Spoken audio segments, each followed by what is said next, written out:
মাসি এমন কি আবদার করবে যা তুমি আমাকে বলতে পারছো না? জয়া মাসি চিঠিতে লিখেছে উনি নাকি চারু দিদির মতো আমাদের সন্তানেরও ঠাকুমা হতে চান।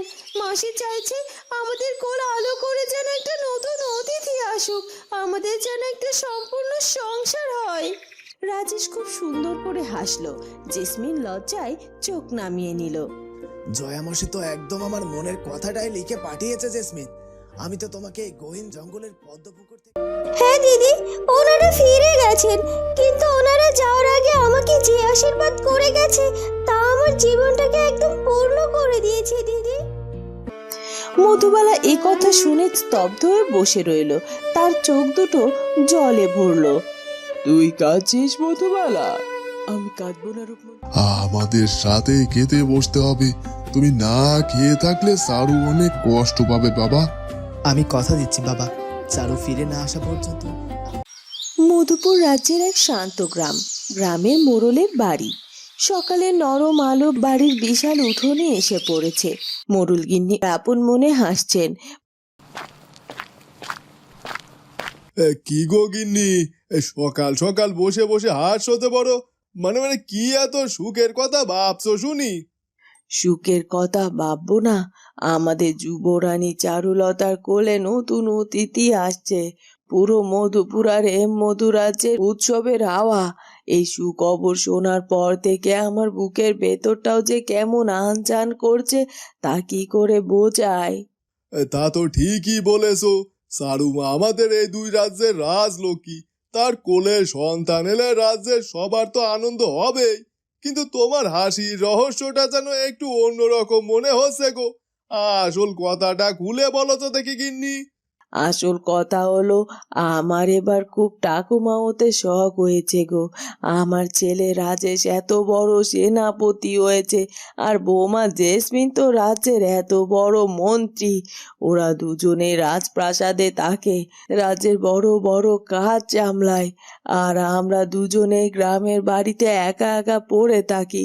এই বয়সে এসে কি আর এমন পাকা বাড়িতে মন টেকে? চারুলতার মতো আমাদের বৌমা জেসমিনেরও যদি একটা সন্তান হতো, তবে সে আমাগুড়ি দিয়ে কেলে বেড়াতো। আমি তাকে নিজের হাতে খাইয়ে দিতাম, গল্প শুনিয়ে ঘুম পাড়াতাম। গিন্নি, তোমার কথা তো ফেলার নয় গো। ছেলে আর বৌমা রাজ্যের কাজে দিন রাত এক করে দেয়। চারুলতা রাজপুত্র অরুণের মতো ওদেরও তো এবার নিজের একটা সুন্দর সংসারের দিকে তাকাতে হবে গো। সেটাই তো বলছি, আমি আজ রাজপ্রাসাদে যাব আর নিজে গিয়ে বৌমার সাথে কথা বলবো। জেসমিন তো বাড়ির লক্ষ্মী মেয়ে, সে কি আমার এই আবদার ফেলবে? রাজ্যের কাজ তো আর কোনোদিন পুরোবে না, কিন্তু আমাদেরও তো বয়স হচ্ছে। একদম ঠিক বলেছো গিন্নি। চলো আজ আমরা দুজন মিলে রাজপ্রাসাদে যাব। ছেলে আর বউয়ের সাথে অনেকদিন দেখা হয়নি গো। আর সারুমাও তো এখন মধুপুর রাজপ্রাসাদে বিশ্রামে আছে, তার সাথেও দেখা করে আমাদের আশীর্বাদ দিয়ে আসা উচিত। তুমি তাড়াতাড়ি তৈরি হয়ে নাও। হেমমধুরাজের রাজপ্রাসাদ। রাজপুত্র অরুণের কক্ষ। সকালবেলা রাজপুত্র অরুণের হাতে চারুলতার পাঠানো সেই বিশেষ চিঠি। চারু, তোমার এই একটা চিঠি আমার ভেতরের সব অস্থিরতা একদম শান্ত করে দিল। তুমি মধুপুরে গিয়ে আমাকে এত মনে করেছো, আমার কথা এত ভেবেছো, এটাই আমার জীবনের সবচেয়ে বড় পাওয়া। তুমি লিখেছো আমি যেন নিজের খেয়াল রাখি, কিন্তু তুমি তো জানো তোমাকে ছাড়া আমার নিজের কোনো অস্তিত্বই নেই। বিধাতা আমাদের জীবনে যে নতুন সকাল পাঠাতে চলেছেন, আমি শুধু সেই দিনের অপেক্ষায় আছি চারু। যোগু মোড়ল এবং জয়া ধীর পায়ে ঘরে এলো। রাজপুত্র অরুণ, আজ তো তোমার মুখে অনেকদিন পর এমন সুন্দর হাসি দেখছি গো। সারুর কোনো খবর পেয়েছো নাকি? ওগো শুনছো? আমি তোমাকে বলিনি চারু ভালো আছে? তুমি শুধু শুধু চিন্তা করে সারা বাড়ি মাথায় তুলছো। বিধাতা কি আমাদের চারুকে কখনো কষ্টে রাখতে পারে? হ্যাঁ বাবা, কাল রাতেই চারুর চিঠি এসে পৌঁছেছে। চারু লিখেছে সে মধুপুরে খুব শান্তিতে আছে। জেসমিন আর রাজেশ ওর অনেক যত্ন নিচ্ছে। লতামা আর মধুরাজা বাবা ওকে একদম চোখে চোখে রাখছেন। আর সেও লিখেছেন আমি যেন আপনাদের সাথে বসে রোজ রাতের খাবার খাই। তুমি ঠিকই বলেছিলে জয়া। সারুমা আমার কখনো নিজের কথা আগে ভাববে না, সে সব সময় আমাদের কথায় আগে ভাবে। রাজপুত্র অরুণ, সারু যখন লিখেছে তখন তোমাকে কিন্তু আমাদের সাথে খেতে বসতে হবে। তুমি না খেয়ে থাকলে সারু অনেক কষ্ট পাবে বাবা। আমি কথা দিচ্ছি বাবা, চারু ফিরে না আসা পর্যন্ত আমি আপনাদের কোনো কথায় অবাধ্য হব না। চারুর চিঠির প্রতিটি কথা আমি অক্ষরে অক্ষরে পালন করব। বিধাতা আমাদের যে নতুন জীবনের স্বপ্ন দেখিয়েছেন, সেই স্বপ্নের জন্য আমি সবকিছু করতে প্রস্তুত। চারু চেয়েছে আমি যেন রাজ্যের কাজে মন দেই। আমি আজ থেকে তাঁত বিদ্যালয় আর রাজসভার সব কাজ দ্বিগুণ উৎসাহে শুরু করব। এই তো সুন্দর কথা বলেছো। তুমি কাজে মন দিলে দেখবে দিনগুলো কেমন চোখের পলকে কেটে যাবে। আমরা সবাই মিলে আমাদের নতুন অতিথি আসার জন্য দিন গুনবো। মধুপুর রাজ্যের রাজপ্রাসাদ, চারুলতার কক্ষ। সকালের মিষ্টি রোদ জানালা দিয়ে ভেতরে আসছে। চারুলতা বিছানায় বসে আছে। রানী লতা ঘরে ঢুকলো। চারু, তোর শরীর আজ কেমন লাগছে মা? রাতে ভালো ঘুমিয়েছিস তো? খুব ভালো ঘুম হয়েছে মা। রাজপুত্র অরুণের চিঠিটা পাওয়ার পর আমার বুকের সব ভার নেমে গেছে। উনি ওখানে শান্তিতে থাকলে আমিও যে এখানে শান্তিতে থাকতে পারি মা। রাজপুত্র অরুণের ভালোবাসার কোনো তুলনা হয় না রে চারু। উনি তোকে কতটা ভালোবাসেন তা তো ঠিকই চিঠি পড়লেই বোঝা যায়। তুই একদম চিন্তা করিস না। আচ্ছা চারু, আজ কিন্তু আমাদের রাজপ্রাসাদে দুজন বিশেষ অতিথি আসছে। বিশেষ অতিথি? কে আসছে মা?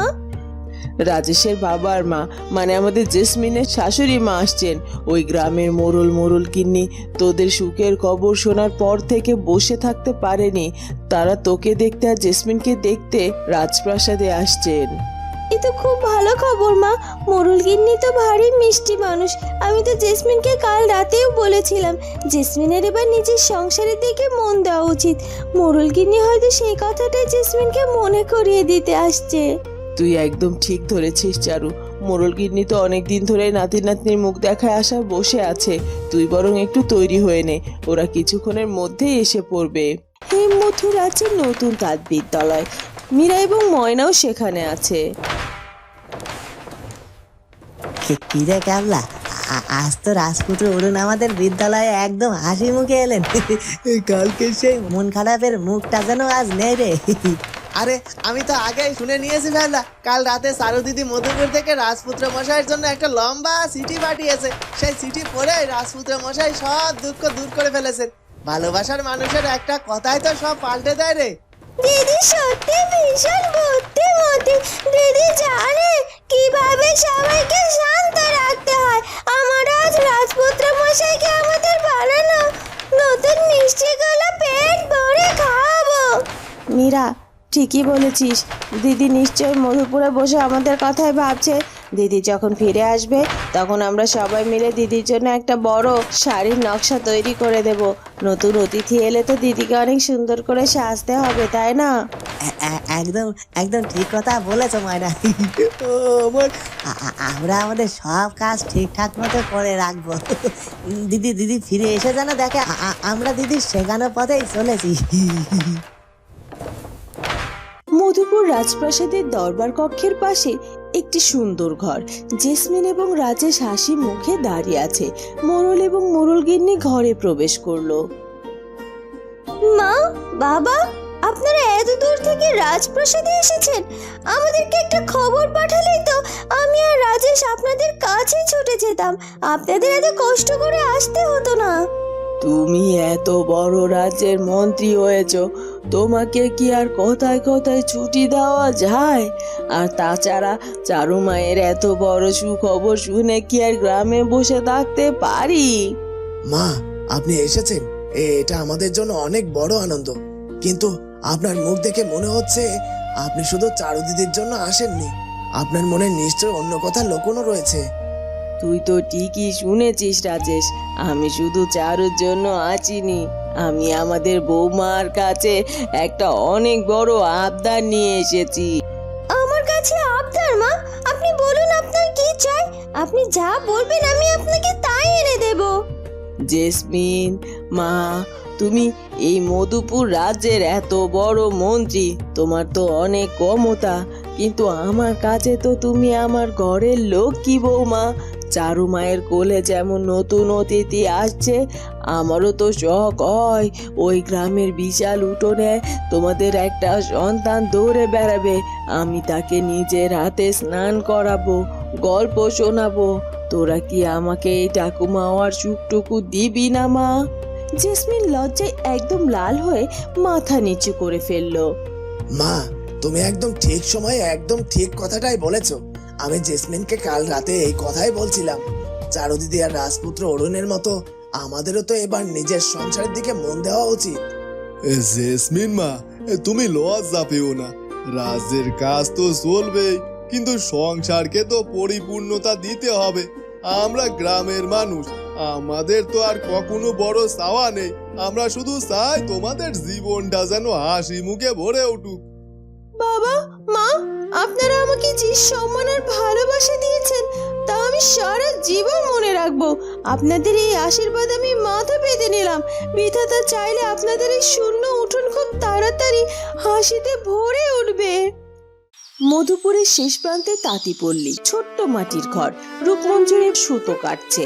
খসখসে সুতোয় তাদের আঙ্গুলে কালশিটে পড়ে গেছে, তবু তারা কাজ থামাচ্ছে না। রূপমঞ্জুরি, কাল রাতের পর থেকে আমার মনের ভেতরটা কেমন যেন শান্ত হয়ে গেছে রে। এই চরকার শব্দটা এখন আমার কাছে শাস্তির মতো মনে হয় না, মনে হয় এটাই আমাদের জীবনের আসল নিয়ম। তুই ঠিকই বলেছিস মধুবালা। চারুলতা আমাদের বাঁচিয়ে রেখে আমাদের যে শিক্ষাটা দিচ্ছে তা কোনো গুরুর কাছেও পাওয়া যায় না। আমি যখন রত্নগড়ের সিংহাসনে বসে হুকুম চালাতাম তখন তো সাধারণ মানুষের কষ্টের কথা একবারও ভাবিনি।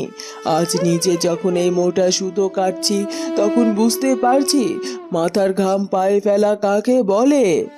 তাঁতিমাসি কক্ষে এলেন। তোরা কাজ থামা, একটু জল খেয়ে নে। তোরা কি জানিস আজ রাজপ্রাসাদে কারা এসেছে? কারা এসেছে মাসি? রাজপ্রাসাদের খবর তো আমরা জানি না। রাজেশের বাবা আর মা, মানে মোড়ল আর মোড়ল গিন্নি আজ গ্রাম থেকে রাজপ্রাসাদে এসেছে জেসমিনের সাথে দেখা করতে। মোড়ল গিন্নি নাকি জেসমিনকে বলেছে তিনি খুব তাড়াতাড়ি ঠাকুমা হতে চান। চারু মায়ের মতো জেসমিনের ঘরেও নাকি নতুন অতিথি আসার কথা হচ্ছে। মধুবালা এই কথা শুনে স্তব্ধ হয়ে বসে রইল, তার চোখ দুটো জলে ভরলো। তুই কাঁদছিস মধুবালা? আমি কাঁদবো না রূপমঞ্জুরি, আমি তো জেসমিনের জন্মদাত্রী মা।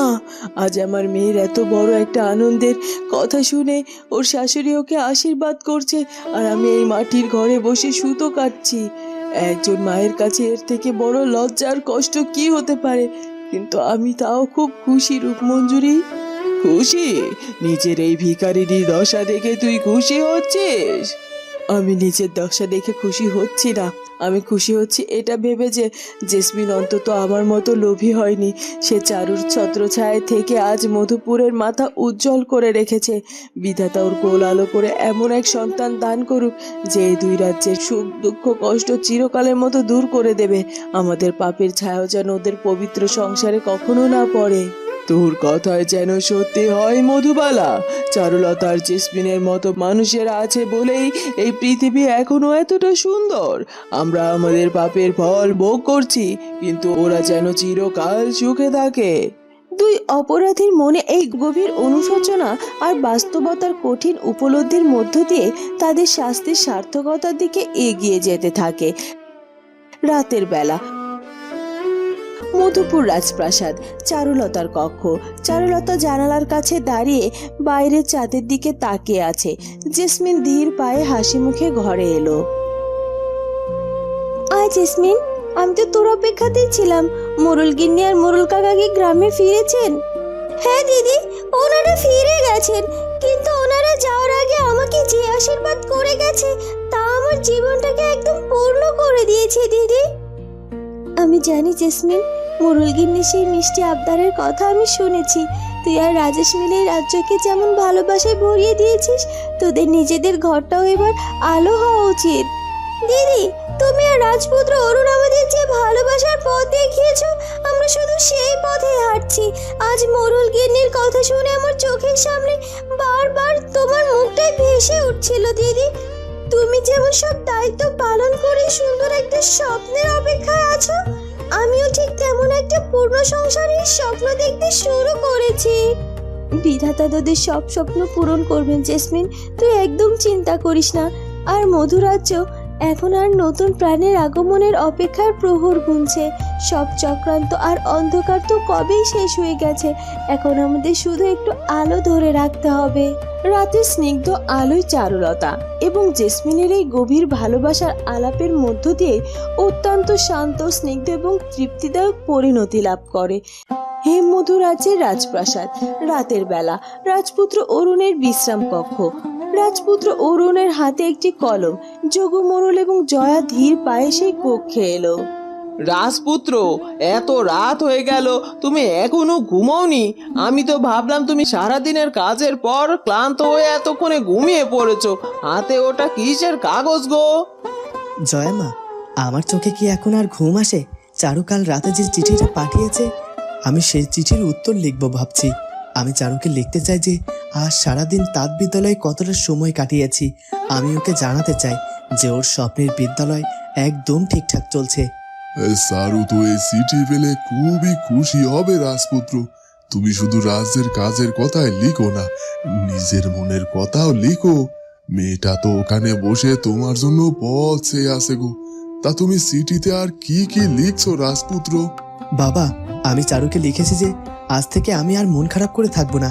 আমি বুঝতে পেরেছি পিতা মহারাজ আমাকে ঠিক শিক্ষায় দিয়েছেন। আমি শুধু একজন স্বামী নই, আমি এই বিশাল রাজ্যের ভবিষ্যৎ রাজা এবং একজন অনাগত সন্তানের পিতা। আমার কাঁধে এখন অনেক বড় দায়িত্ব।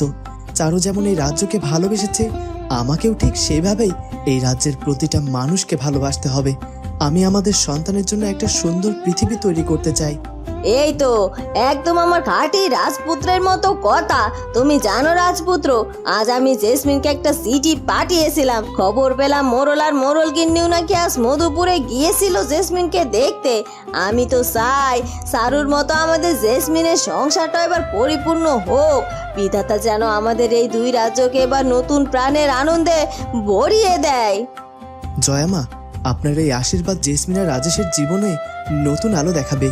চারু আমাকে চিঠিতে লিখেছিল জেসমিন আর রাজেশ ওকে খুব যত্নে রেখেছে। ওরা দুজন তো আমাদের পরিবারেরই অংশ।